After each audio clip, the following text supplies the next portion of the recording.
let's look at other games that play like Homeworld. My own favorite doesn't have several Homeworld elements like a mothership with production base or resource collection, but where it excels is ship-fleet combat in 3D environments, excellent writing of characters and story, as well as an amazing atmosphere. This is Nexus the Jupiter Incident, which came out back in 2004, and you can find it today on Steam with an 85% positive review rating and 4.5 stars on Good Old Games. Set in the 22nd century with colonization of new solar systems controlled by megacorporations, it takes you on quite a journey, pulling the rug under you several times. I wonder if this mission will be remembered as the Jupiter Incident. I dare not spoil the story for you, as that would be criminal considering how good and exciting it is. But what I can say is that missions have great variety and excellent scripting. I almost can't express enough how well the game is designed and how fun its space battles are. Since there is no construction and building, you focus on the tactical aspects in real-time battles, while between missions you outfit your warships. These differ in size, speed, and the number of hard points for weapons, as well as room for different systems or strike craft slots. You do have a unique spacecraft as your flagship, but it is not akin to a mothership. There are many different weapons to use and target enemy ships' subsystems and weapon hardpoints. You have shields and special systems to equip, as well as squadrons of fighters, gunboats and bombers to send out. The game even has captain character progression with upgrades to their main stats. A one-of-a-kind game no one has topped since, and in this regard it is quite like Homeworld. To be completely precise, up to 2023 no one has created a persistent, fleet-based 3D space real-time strategy game with a mothership and formation combat, mobile resource collection, research, and an epic cinematic story campaign. Meaning Homeworld remains a unique game even after more than 20 years, a testament to the brilliance of the talented developers who worked at Relic Entertainment back then. I wish the remasters were based on Homeworld 1 more than on Homeworld 2, but it is what it is. Next game I found, which has similarities to Homeworld, is a bit newer, but it didn't get a very warm reception from players or critics, currently holding a 41% review rating on Steam. When I played it, I didn't find it as bad as they are all making it out to be, but I guess it depends on your expectations. Ancient Space has actual carriers which spawn units, yours is called Ulysses 2, there is a story and characters, and a bit of resource gathering and building. The environments are very detailed, with asteroids, space structures and huge warp gates, but the problem is they are not designed with 3D combat in mind, as the maps are much more flat than we would have liked. Just like in the previous game on this list, there is some customization to be done between missions, specifically on your carrier ship with different modules which change a number of stats on your capital ship. You can also pick your officers from a list to switch overall fleet buffs, because each one of them has a unique special ability they can use in combat. Missions mostly revolve on capturing strategic points and building up new ships to maximize your fleet combat strength. Despite poor reviews, I think it is worth playing. An even newer game, and from a solo indie developer, has an interesting mix of Homeworld game elements, but what it misses the most is an epic story and great characters, which is honestly understandable considering it wasn't made in a big development studio, so its campaign is not big or spectacular. Stellar Warfare has an 85% review rating on Steam, but criminally few players. What it doesn't lack is features, gameplay modes, and the all-important spaceships. There are more than 200 ships in fact, with new heavy ones added recently, along with fighter and bomber carriers.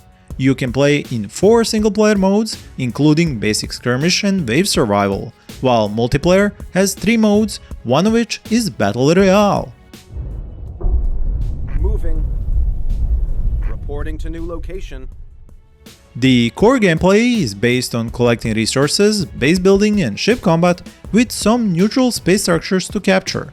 Maps are fully 3D, projectiles follow laws of physics, and there is some spaceship customization as enemies sometimes drop blueprints for upgrades.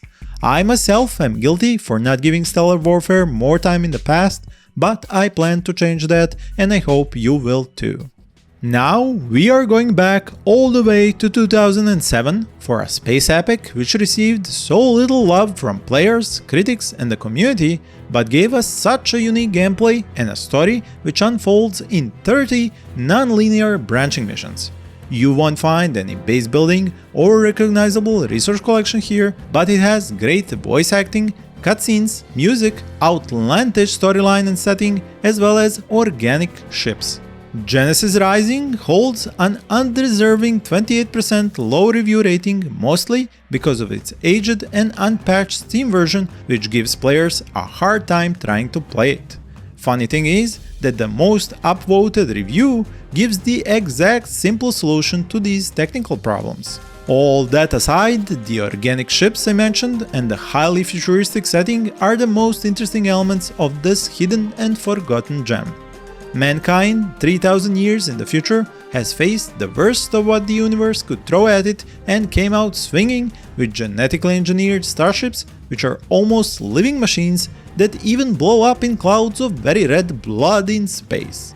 Humanity here became a religious dictatorship with a god complex, very reminiscent of Warhammer 40k.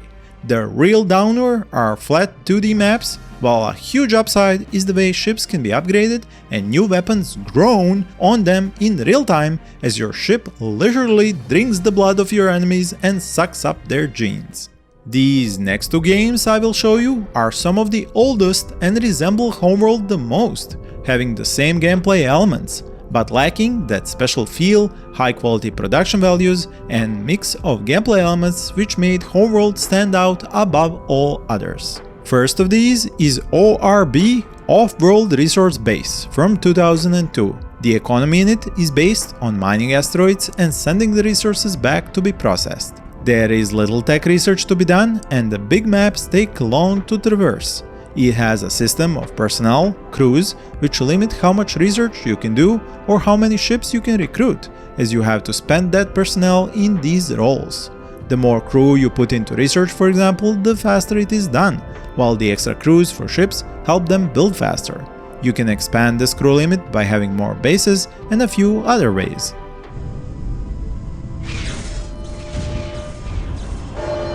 The story is about alien races which inherited their war from their creators but ended up fighting the wrong enemies, and it is told from different perspectives in two campaigns which continue the story. The game doesn't have Homeworld system of carrying over your fleet from previous missions, so you do have to rebuild it on new maps and usually use the new tech to upgrade it. As for ships, there are basically four types: resource collectors, fighters, specialists, and capital ships. The specialists can be used for repair or radar jamming. Each race based its weapons on different tech, some on lasers, others on energy pulses or electricity.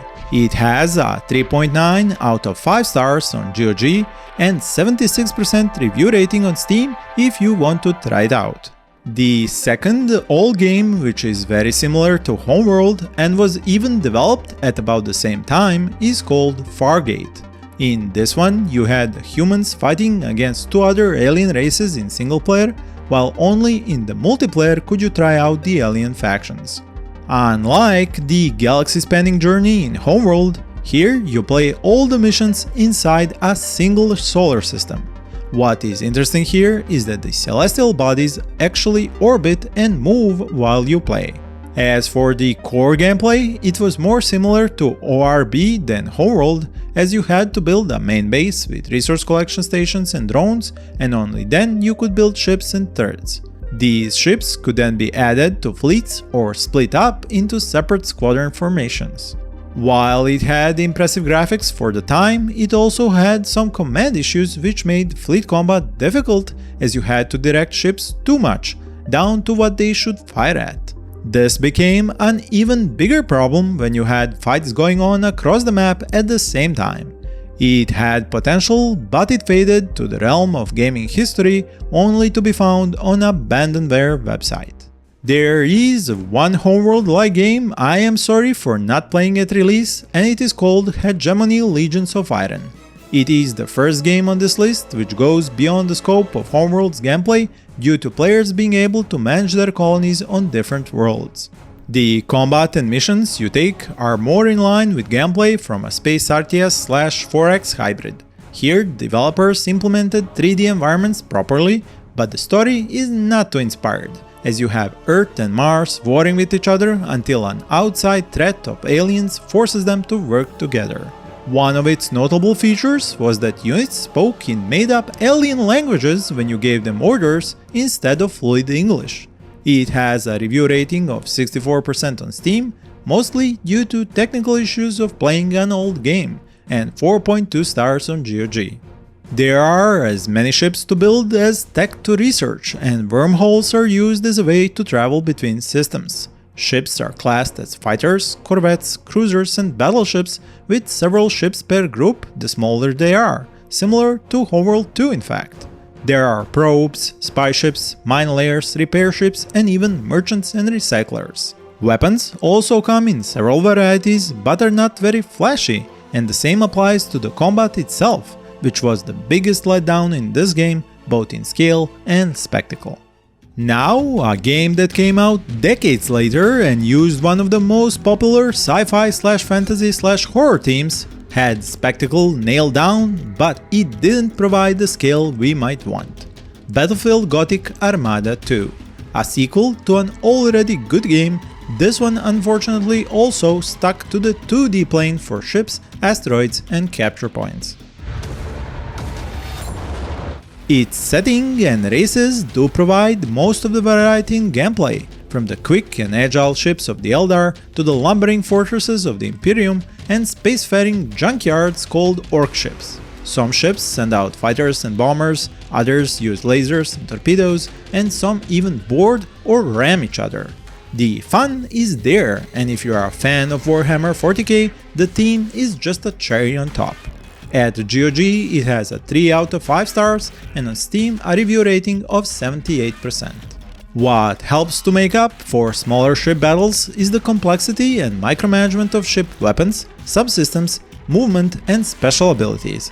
There are also some gameplay elements which expand the scope of this game, like management and building of solar systems under your control on a turn-based sector map. Between the Tyranids and Necrons, you will find you have a lot of stuff to enjoy in this game, despite its low Homeworld likeness.